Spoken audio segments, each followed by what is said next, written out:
today we are delighted to have Robert from the Damp Detectives with us. Enter the podcast, Robert. Thank you very much. How are you doing? Brilliant, thank you. It's a great show. We're very enjoying it. You been busy? Yeah, I mean, yes, I'm talking to a lot of people, and the irony about it is people will come in, they don't really want to talk about damp. It's not a particularly nice subject because no one likes to think that their house is damp, or no one likes to think they've got mould or condensation. And quite often they think this is norm. Everybody should have it. Yeah. But it's not norm. Yeah. No one should have it. No, exactly. And I have to admit, because I've been fascinated talking to you this morning before we got on the podcast, but I have to admit that I paint over damp. I do, and I know, I think I'm not alone in that. So no, obviously there is, and it's that shine not shame, and you clean it, and as much as you can, or you can give it a lick of paint every couple of months, but we're just plastering over the problem, right? All you're doing is covering up the symptom. Right, okay. Yeah. So what should we be doing? Well, the point is, damp and mould and condensation, and even if you start talking about slugs, insects, all those, they're all symptoms of damp. So the point is, those symptoms, there's no point treating those symptoms, and this is, everybody tries to treat the symptoms because it's right there in your face. You see the mould on the wall, you want to get rid of the mould, so you buy an appropriate product for it, get rid of the mould, great. But the mould does the world a great deal of good.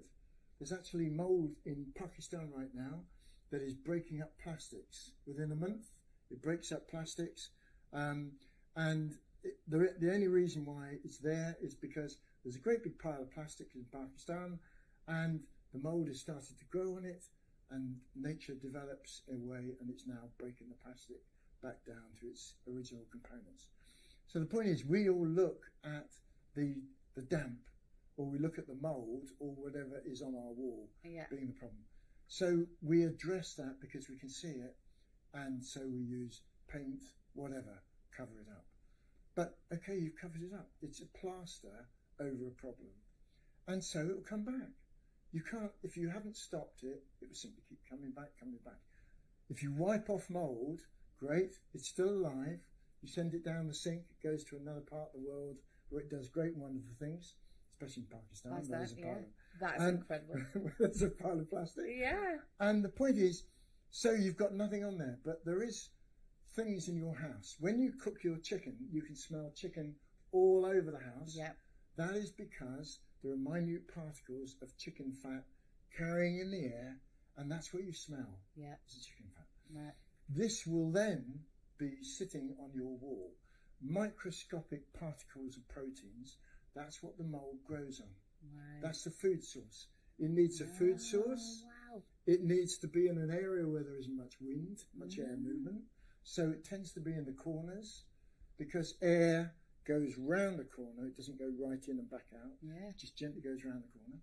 So it bypasses the mould in the corner. So you've got the food source, your chicken or nuggets or whatever you've been cooking. Yeah.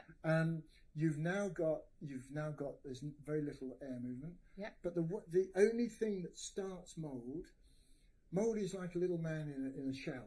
It lives in a shell, and the point is, as he absorbs moisture inside the shell, it goes, wow, it's nice and wet out there, I can grow. So suddenly goes, and he starts growing all over the areas where it's actually damp.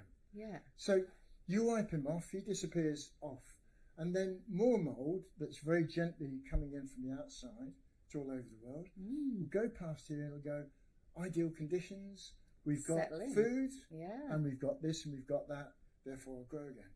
Now when you wash it off, you're not only washing off the mould, you wash off the food. Yeah. You've now washed off the residue of the chicken nuggets. Yeah. So now you haven't got any food. So any new mould will now go, well, there's no food, so I can't develop. Yeah. So it doesn't start, but once the food starts again, through living, breathing, washing, cooking, then new mould will start to grow. But the one thing that's in the background of all this, the elephant in the room, is the moisture.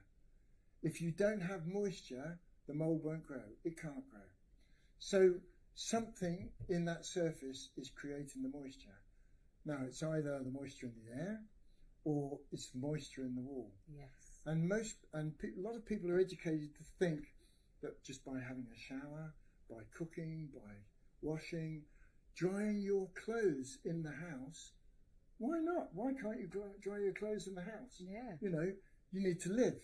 You have to be able to live. Yeah. So you've got to be able to breathe. I've been told by people that they've been told that they're breathing too hard. You know, you have to be able to breathe. You have to be able to wash. You have to be able to cook. Yeah. Your house should be able to accommodate that. Yeah, absolutely. So you can live in it. Yeah. So if you're getting examples of mould and things like that growing somewhere, it's because your moisture level is too high. It may be nothing to do with your lifestyle. And what we do at Damp Detectives is we find out exactly what's causing it. It could be several things, a variety of things. And once we've identified each of those, and then we can advise a contractor, or even you yourself can do it. Could be that simple, because there's nothing complicated about water. And then once you've done that and the property's dried, that's it. The mould will never come back. Amazing. So Damp Detectives then. So obviously, like you said, most people do have an issue, you know, in a certain corner or a certain room. So Damp Detectives is, I've got a problem with damp. What I call you, Robert. Then what happens? What is the process? If you we'd then ask you what's happened. How long have you been in this house? How long have you had this problem? You might just say, well, it started about 10 years ago when little Johnny has his fifth birthday. Yeah. And then it's always been in this room, perhaps in his bedroom, and then it got slightly worse, and then it started going somewhere else and somewhere else. Yeah. And we listen to what you're telling us, the history of it, how it's developed, where your house is, and we're taking all this information, any photographs, and then we'll get an understanding of what we need to look at to find out what's creating the problem. I mean, a lot of people don't realise that an average roof will collect about 1,500 litres of water every time it rains. Yeah. And then it all goes down a particular pipe, led away from the roof. Yes. If there are areas like small leaks around that pipe, every time it rains, you can get about 20 litres of water in your house. So it can be something that simple that starts off in one room and then the symptoms generate somewhere else. So we'll come along and we'll survey the house. We'll use all sorts of instruments. We may come on a dry day, and we may then say we'll come back on a wet day. And we make comparative instrument readings, and then we can tell you exactly what's caused the problem. So why all these symptoms are over here and here and here, it's all because that has happened there. So that's really interesting. And then you obviously then will suggest a course of action to eliminate that issue. So what about extractor fans and showers? Because that's another culprit, right? And you were saying earlier that, you know, if people say shut the door, leave the extractor fan on, but that often doesn't work. Is that the case? What do you find? If an extractor, as an example, as I was saying, in my own home, we built a shower in a large cupboard area. So we have a large shower in the cupboard, no window, no extractor fan, nothing. So you go in there, you have a shower in the morning, it's all nice and steamed up.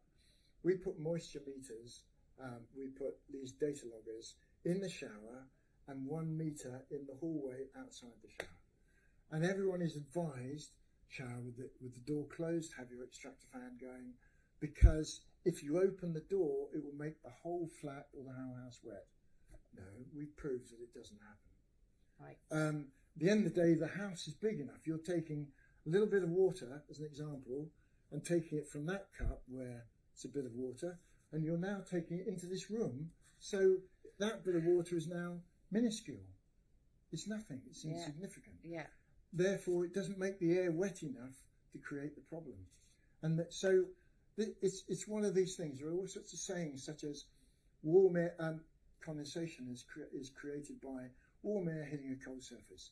No, it doesn't. No, it isn't. It's the amount of moisture in the air. You go into a Turkish bath and you sit there in your sauna and you throw water onto the coals. You're in 45 degrees centigrade and the walls are streaming with condensation. That's amazing. It's to do with the amount of moisture in the air. So we've been doing it wrong all of this time. We've never really actually looked at why it's created, what creates the symptom of condensation. So in my house, I don't get condensation. It's a little old built in the 1900s, Victorian house, no condensation, no damp. Sorry, folks. But anyway, so lucky you. But the point is, it used to be damp before we moved in. But then we found that there was some minute thing. We fixed it. I think it cost about 50 quid. Never had a problem ever since. And it's to do with the science of damp. Everything in this world works by pressure. You know, when you're watching the old weatherman, and he stands in front of big circles and he talks about low pressure systems and high pressure systems. Yeah. The whole world runs on pressure. And this works exactly in your home. And so if pressure builds up in your home, you'll get mold. If you have a way of releasing that pressure naturally, you don't need extractor fans. There's a way of releasing that pressure naturally, you don't get mold. You don't get condensation. It's a just simple way of understanding what that pressure is all about. It's all around us. You know, it's nature working. Yeah. And so all we're doing, getting the mold in our house, is simply having nature that's working outside brilliantly, where if we didn't have mold, we'd be 5 miles deep in leaves and vegetation. It's the mold that breaks it all down. Yeah. So we need that mold, but we don't want it in our house. That's all it is. Exactly. And I mentioned another sort of naughty thing I do. I get those little dehumidifying pots. And what's your thoughts on that? Okay, a little dehumidifying pot, you can visibly see water there. Yeah. So you think you're drying the air. Yeah. But you yourself are creating about 10 litres of water every time you live. Yeah. You're alive, you breathe, you perspire. Although apparently a lady glows, she doesn't perspire. Well, exactly. Yeah, quite right. So only the blokes perspire. So the point is, we create our own moisture by cooking, etc. And if we've got the pressure balance right in our house, this all dissipates and disappears in the outside. If we haven't, then all we're doing is creating moisture. Now these lovely little things, these crystals, absorb moisture out of the air, and so you get, 500 ml of water in your cupboard. Yeah. You think you're drying the air? I'm sorry, you're not even touching the tip of the iceberg. So it's another plaster. It's a fallacy, I'm afraid. Right. It's a huge market, but it's not helping you. And they're also not sustainable. You're not actually solving the problem. Yeah, got it. And I think that's really important in the conversation, that I didn't actually realise that, you think fixing damp is a huge, big project. And actually, that's not the case. No, it's incredibly simple. Yeah. The whole thing about damp is it's incredibly simple. The wonder about water is that it's soft. We wash in it. It's very soft. We drink it. We use it all the time. But if you've now got a storm outside and it's raining and the wind is 90 miles an hour out there, then you've now got a little hammer hitting your house at 90 miles an hour.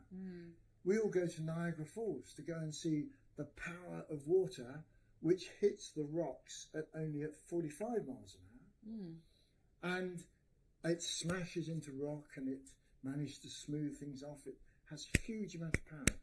We have exactly the same experience with the weather outside, all sorts of things. And water is the same element as it is in Niagara Falls, as it is coming out the air at 90 miles an hour, hitting your house. And so we forget, we build a house and we sit there, and then 50 years later we wonder why it's got damp. Why is there a problem? It's been hammered for 50 years by a little waterfall.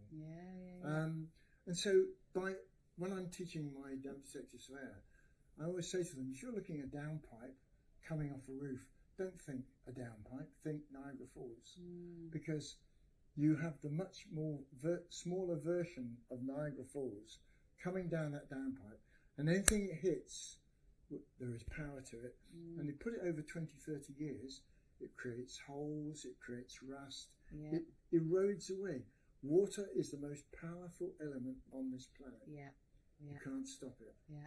So what you have to do is learn to understand it, and then when it comes into your home, learn where it's coming from, and you'll solve your problem. It's not complicated at all. And that's amazing. So, this is just the tip of the iceberg in terms of the long-term cost savings. So, buying the dehumidifier, the cleaning, the specialized products that, they sell gets rid of mold once and for all, which we know that's not the case because it's just different mold that comes back.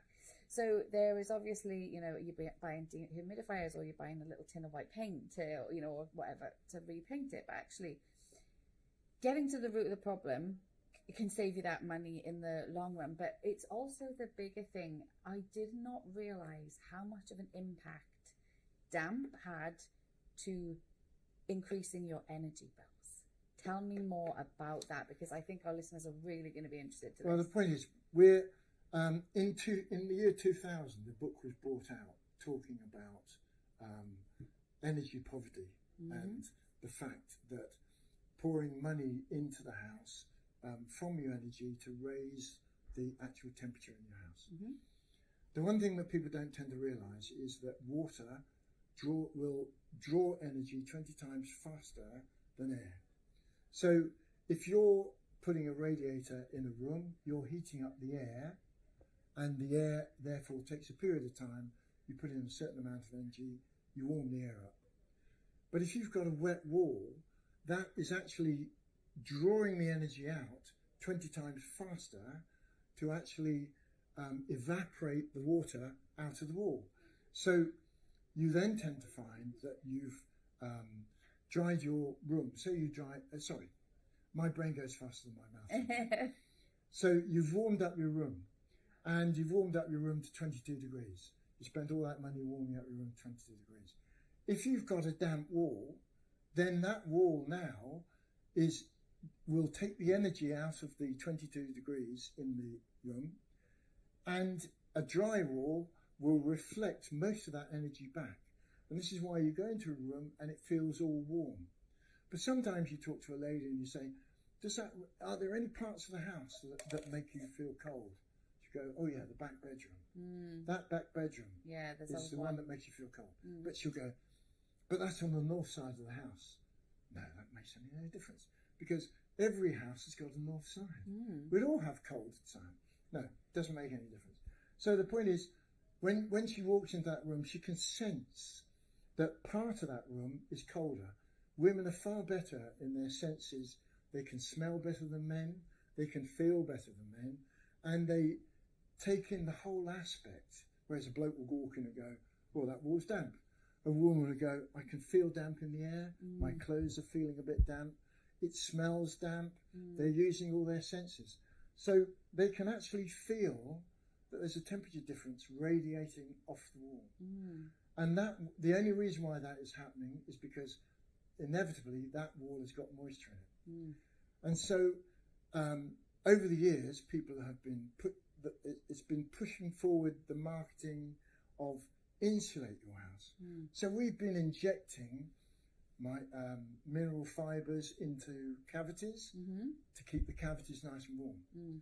What they didn't realise that in the 1950s, a German actually understood that the pressure of moisture goes straight through the wall and condenses in the cavity. So when they injected the insulation in the cavity, the walls retained it absorbed it like a wet sponge. It got soaking wet, it made the inside wall wet, and therefore this wall will now reflect 5 to 10 degrees less energy coming back, and then it starts to cool the wall down. So you're pumping money into the room, trying to warm it up. The moisture is working completely in reverse, sucking the energy back out again. That is absolutely incredible to think. From just finding out what your damp issue is, fixing it rather than hiding the symptom can actually save you so much. And that is something that I always put it off because I think it's going to be a big job, but they're never going to be able to fix it. It is what it is. Damp just exists. And But thank God for the damp detectives here now. Thank you, Robert. So, what is next for the damp detectives? Because I know you are now creating a plan with your son, who's a sergeant, and He's working. colonel. Oh, he's a colonel. Oh, yeah.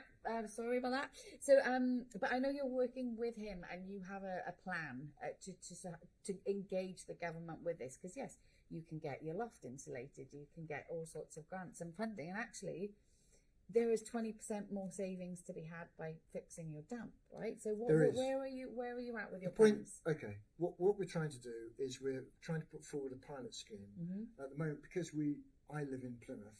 We're trying to do it in Plymouth. Areas in Plymouth where there's a lot of either deprivation or there's they can't afford the fees to actually warm up their homes. There's been a lot of white papers. There's a Healthy Homes white paper, an all-party parliamentary group, which I go to quite often and stir up occasionally. And good for you. yeah, and the point is, there's always talk about mortality increasing with the elderly and the lowering of temperatures. If there's a constant lowering of temperature, the mortality rate goes up. All these things are being data is being taken on all this. And it's been happening for years. So we talk about insulation, warming up the homes, improving the air within the property, because there's now so many people suffering from asthma. That is quite often a direct link from damp. And therefore, all these things are happening.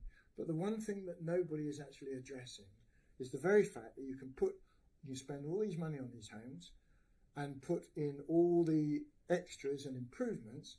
If you don't physically find out what's causing the damp and stop the causing of the damp and then dry the property so that the energy is not being drawn out of the property, then you're simply wasting your time. So what we're trying to do is we're trying to show all these public bodies and these universities who have done all the data, and we're going to put a pilot scheme together if we can get funding from the government. What we're trying to do is to show that by having put all this stuff in, if we can then stop the damp, dry the property, then we can then monitor if anyone in the house is actually going to the NHS because of breathing problems.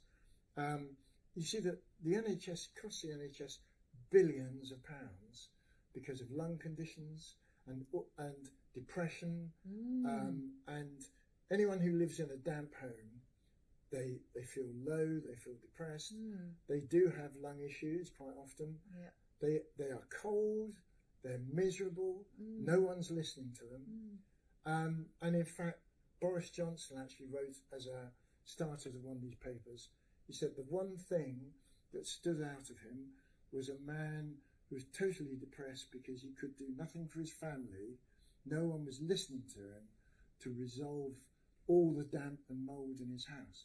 And yet there are all these government issues going on, which is saying if we can link them together and put the middle link of finding the cause of the damp, fixing it and drying it, and then see that pilot scheme, if that works, and I'm absolutely convinced, because all the properties we find that are damp and we find the problem and it gets fixed and the property gets dry, we then ring the people a year later and say, how are you? Fixed, done, wonderful. All the problems have gone.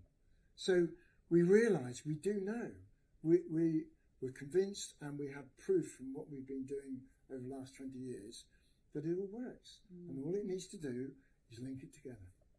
Amazing. And that's what we're trying to do. That is so amazing.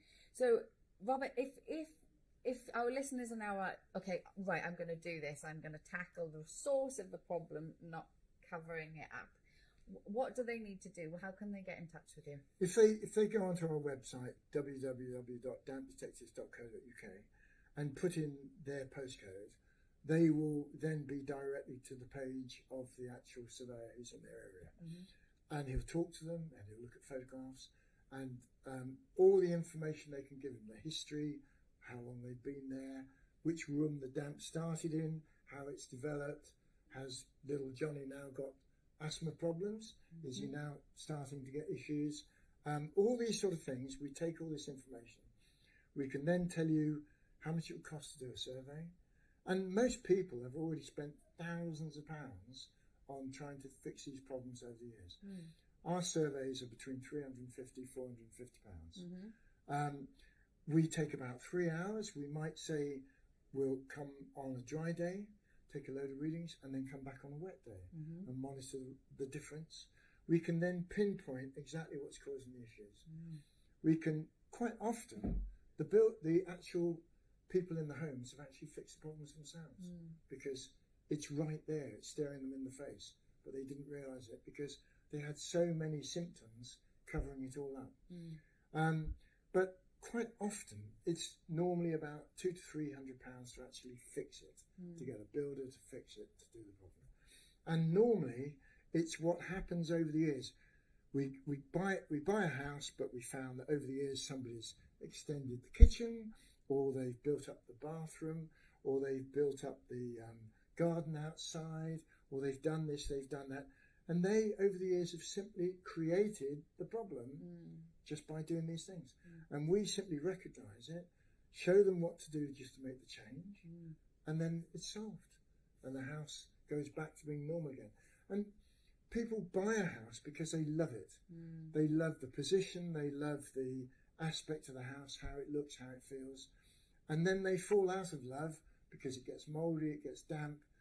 Once we find what's causing the problem, they go back and fall in love with the house again. Yeah, absolutely. And that's why they bought the house. Yeah. They don't want to move because it's ideal for schools, it's ideal for shopping, it's the place that they want.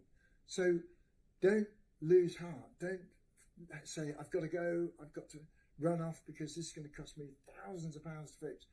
Quite often, I mean, you won't believe, I've actually recommended to people something that costs less than £50 to fix it, and then gone back a month later and said, what was that? Oh yeah, done.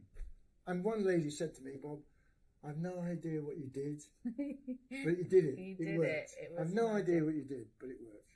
Right, this is so important, Bob, that we just get this message out there, and good luck with your lobbying of the government, because I think the work that you're doing is so important. And thank you for being with us today. Well, thank you very much for having me.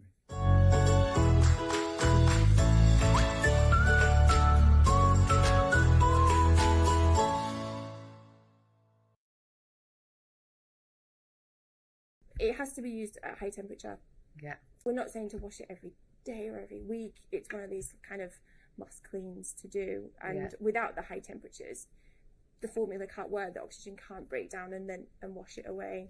But I think that's right, because but you get the product will last longer, right? So if it's a blanket or if it's a cushion, or that whatever the hair is, you don't have to replace the product because it's just covered. Or so I think actually in the long run, yeah, exactly, it's more like you're saying, you can take care of beds longer, blankets longer, you're not having to replace it every time, you can look after stuff. Yeah. And if people aren't comfortable with washing their pet beds in the washing machine for multiple reasons, maybe their bed's made of, I don't know, whose dog's got a silk bed. Yeah. But if they don't want to wash a silk bed at a high temperature, then they can wash it and then use our washing machine cleaner as like a second step to clean all the hair out. Exactly. And that's what I also love. So tell me about the range and how do those two ranges differ? That's a really, really good point, actually. So we started off with the pet hair dissolver. Like I said, Mr. Chips, that's how it started out. But then I think early on this year, so maybe January this year, we launched our washing machine cleaner. Yeah. And it does everything that a deep clean washing machine does. Lime scale, odours, bacteria. But it has the added benefit of the hair dissolving technology. Yeah. So when people are washing at low temperatures these days because of the energy crisis, people just need to remember that the washing machine does need to be looked after. Yeah.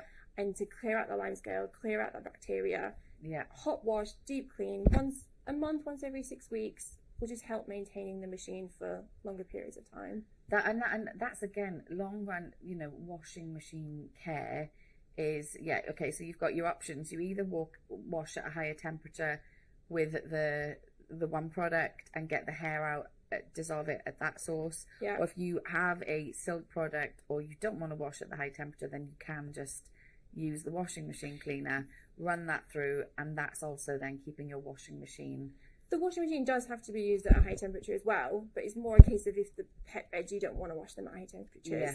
Again, the formula needs to get that high temperature to work and Yeah. work effectively. Yeah. If someone can't find the right setting or things like that, we've had several people call us, email us up about what happens if this or that, and we're more than happy to help out with what cycle to use on, or pre-wash, non-pre-wash. Contact us on Instagram. We're always there in the office. We can help out. We have me and the marketing manager. There's Evie who's on our social. So you're talking to people that have dogs, people that wash their pet beds. We understand what it's like, and if it's a risk, just talk to us. Yeah, absolutely. So there's a helpline open if people are just wanting to start, or if they've got it and they're not sure how to get the best results. Yeah, there's contact us on Instagram at Vermouth Cleans, or we have email, which is on the pack info@careslaboratory.com. Yeah, perfect. I just think it's just like magic, because that the pet is such a problem for the washing machine pipes, and it's just I think it's great. People genuinely go through owning a dog and owning a dog and just think this is the way it is. This is the way it has to be. Yeah. And it doesn't have to be. There is a solution out there. Yeah. And we're trying to get into more stores, and so we can get to those people and solve that problem. Yeah. So it's getting there. It's taking time, but we will get there. Yeah, absolutely. I mean, so what's it been like? Because you've got a great social media following, and you've built up that community, and you've got you've got good brand loyalty already. What's it been like to meet the community today in person? Oh, it's been great. It genuinely has. I've been working in the cleaning category for 8 years, something like that, on various different brands, various companies. And there is no community like the cleaning community. Yeah. Like, genuinely, you can feel the love. Yeah. Feel it through the cuddles. Yeah. And the genuine appreciation of sharing tips, and this is how I've done this, and this person's doing a great job. Yeah. So it's a fantastic community. Everyone wants to do well. Yeah. And help. And they're so supportive, and and they just want a clean, organised home, but they want to save time as well, right? They want to save time, and I feel like they want to feel joyful. They get so much joy out of seeing the pride in what they've done and having a nice, organised, clean home.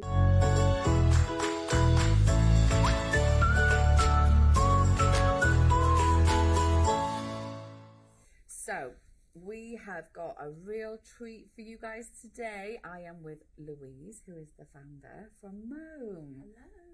Enter the podcast, Louise. Hi. How are you doing? I'm good. How are you? Yeah, good. Thanks. So glad I've managed to catch you, because you've just been so busy at the Clean and Tidy Home show. How's it been? Yeah, it's been really good. It's obviously the first of its kind, so I just love meeting this group. Yeah. It's such a lovely crowd and lovely community. Right. So yeah, it's been really nice, and everyone's just so passionate about their homes and cleaning. So yeah, it's been wonderful. Yeah, and there's everyone has noted, like everyone I've spoken to has said, like, social media is great, but and a lot of people are anxious to come or to meet people or to be in groups, but everyone is like, I'm so glad I come and to see people in person. Yeah, absolutely. And it's been really like I've had groups of people come over who it seems like they've been friends for years, and actually they've only met through the show. So there's just a huge sense of camaraderie, which has been lovely to see. Yeah, and what I've heard is, oh my God, you're exactly how you are on Instagram. Like, you're so real. It's so, and just really, really just go, that is who they are, like real people. Yeah. Oh, it's amazing. But we want to talk about you, and we want to talk about Mum. So, where did it all begin? Yeah, so MOAN actually stands for Mum on a Mission. So oh my God, I did not know that. Yeah. Why was I not informed? Yes. Yeah, so I started the business when I was heavily pregnant in 2020. Congratulations. Thank you. Chaotic year. So I was actually self-isolating about a month before I was due to give birth. So I had lots of time on my hands and nowhere to go. And was really just getting into understanding, the things that I was consuming. So very much thought about that from a food perspective. Yeah. But just got, hyper aware of things like bleach and things that were in the home. Yeah. And especially with us staying in the house, started thinking, okay, what are the ingredients that we're using? What are the potential health effects that come with that? And just went down a deep cubbyhole of just research and understanding, where potentially the health risks were. For you and baby. For me and baby. And also just struggling to find, so that's on the cleaning side, but on the body care side, things that were pregnancy safe, that smelled great. And I was always quite eco-conscious, so just struggling to find good products that worked, that were eco-friendly, and I was just so frustrated by the level of greenwashing that I was coming across. So I decided to do something about it. So my research kind of led me into development, and took 2 years of development because it was really important for me to create products that were all natural, that worked, and also smelled great. So I also fell into aromatherapy over those 2 years and really just got to understand the benefits of essential oils. And that's essentially how Mo was born. So we launched in March this year, and it's just been an amazing journey so far. I mean, it is supercharged self-care, isn't it? Because, it cleans you, it washes you, it, cares for you. But it also has that little sort of like element of that, little treat as well. Absolutely. That, is you usually wash and then apply all of your, and this sort of does everything. Yeah, definitely. And, I've had people joke, maybe my husband will do more around the house when it comes to cleaning because it smells so great. Hopefully husbands are doing that already. Yes, exactly. Good point. But it's been great, and it creates bursts of wellness in things that would normally be quite mundane activities. So people always talk about how much they love the smells, which is really important to me. It is. It is just it's cleaning meets self-care. I think it's so unique. Thank you. So we talk about the ingredients then. So 2 years of development. So what was the big thing that came out for you out of all of that research? I mean, one of the biggest things was when I was meeting with formulators and chemists and manufacturers and things initially, really grilling them to understand, is this natural? Why, what are their accreditations?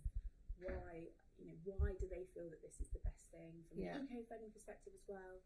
And I just kept on getting roadblocks. So for me, one of the things that was core to that was keeping it as natural as possible.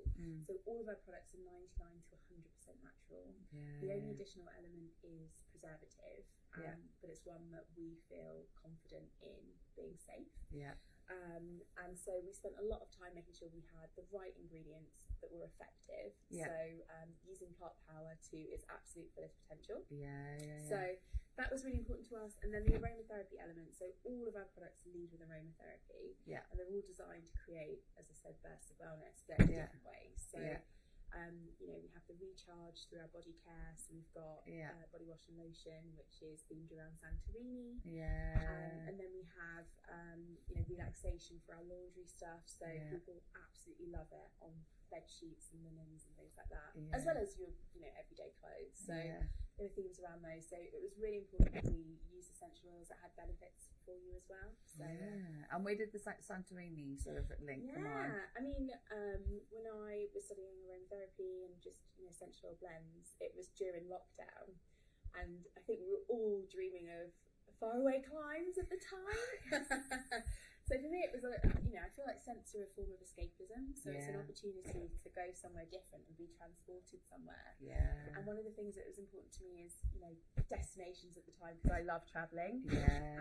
So I really wanted to go to those areas. So it was just creating things that felt like a different destination, and that you were going to a spa. So those two things that definitely were important in the end. Nice. And so how old is Mom now? So Mome, so we started development in 2020. Our products actually went live in March this year. So we're really still quite early into the journey.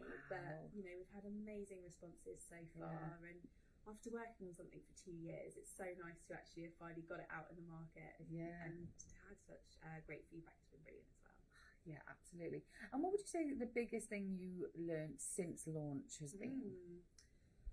Gosh, I mean, it's been an interesting time to launch a business for sure. So community is key. Just really understanding who wants your product, why they want it. So a big part of our research was reaching out to people and really understanding what their bugbears were, what they loved, and what they wanted to see. And we lead with our community, and that's really core for us. It's putting people first, and we'll do things that are right for people over business all day, every day. So that's really, really core for us. And listening to the market, listening to what your people want, pivoting. So we're looking to develop products because our customers have told us that that's what they want more of. I think that's probably the most important thing, and that's what I love about events is you get to spend time with them in person. Well, the response has been incredible, right? And just watching everyone interact with you and your brand, and you building that relationship with the community has been amazing. Do you have you had a moment to sort of step back and realise what you've achieved? Not really. But I love the journey, and it's coming to events like these that really drive me, because when things are tough and running a business, there are always things that you always find roadblocks, but it's this stuff that keeps me going. It's seeing people loving what we do, getting excited about our products, excited about what we stand for. It just keeps you going. So for me, this is where I refuel. I love it. Absolutely. I love that. And I think it is different, right? Because you've got a good social media community as well, but it can't replace meeting people, can it? That's for me, that is the core of our business. And as I said, we lead with community, we lead with what they want, what they tell us they want to see, and you can only really do that in person. It's great to have someone tell you what they really think, and what they want to see differently, or what they'd like to see next. So for me, it's absolutely cool to get in front of people. Absolutely. And these are they're the sustainability element, obviously, your plant-based technology that you're using within the ingredients and the aromatherapy, but they're refillable as well, right? So part of our eco values, so what is really important to us is doing our bit for the planet. And so we spent a lot of time looking at different materials and figuring out the best way to be eco through our journey. So it's all about, for us, reducing plastic consumption where possible. So we have our metal refillable bottles, which we've designed for people who are house proud that love to see beautiful things in beautiful places. So we've designed our bottles so that they are actively encouraging people to want to reuse them and refill them. And then they order the top-up pouches whenever they're ready. And then also we do offer a service, so we partner with TerraCycle, who are a recycling partner. So they can send the pouches back to us free post if they order online, and we'll make sure they're successfully recycled. So we're trying to close the loop and be as zero waste as possible. That's incredible. And so if our listeners and they're thinking, right, okay, this is great, Mum, I'm on a mission, I really want to try this brand, how can people get them? I mean, the best way is through our website. So we have an e-com website that they can order direct. That's normally where you get the best deals. We are on Amazon. We are in a couple of independent retailers as well. Direct is definitely the best way to go. Cool. And we're seeing as well a shift in subscription packages. So how can people just buy individual products, or how is it? So currently they can buy them individually. We are due to launch subscriptions very soon, so we've had lots of requests for those, and there will be incentives for doing so. So I would definitely say to stay tuned and subscribe to our newsletter, and we'll be updating people on that. Amazing. And so what's next for you and the brand? Where do you go from here? Again, so we lead with what our customers are telling us, and because we are so scent driven, and they love the scents and the fact that it makes you feel like you're going to a spa, they've all requested for them to be turned into diffusers. So that's next on the cards for us. We're almost finished with development and testing. So we're hoping they'll be out very, very soon, so stay tuned. And where are we going? Are we going somewhere in Greece this time, or Spain? Got to stay tuned for okay, amazing. Well, Louise, thank you. You're a founder, you're a mum, you're running your own business, you're here at the Clean and Tidy Home Show. Thank you for taking the time out to speak to me. You're welcome.